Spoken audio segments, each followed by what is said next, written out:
Hello everyone, welcome back to another session. So this will be the first class I can say if you want to decide to practice SAP system. So in your personal laptop you need to set up a remote desktop client. Okay.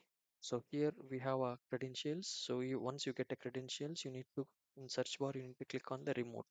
So once you click on the remote, this is how it looks like. Okay, you need to click on the open because for me it's already enabled, so that's why I cannot show. So once you click on your remote, it will ask you server name directly. Okay, you need to enter this kind of server name, then it will ask you the user ID and password. Just click on remember me so that next time whenever you just type here remote desktop, it will come directly to you to access the systems. So once you activate, so you can start practicing, whatever S4 and GRC, whatever, so that you can practice. So if sometime for some people remote desktop doesn't enable, like it will come some errors like remote desktop for Windows 11 won't support something like that.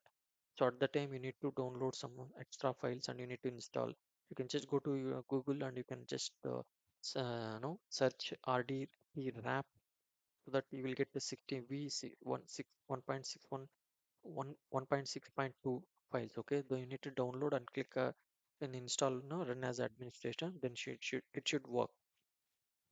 Then once it is done, so once you install, everything is good to go. Once you add all the server name and user ID, this is how it looks like.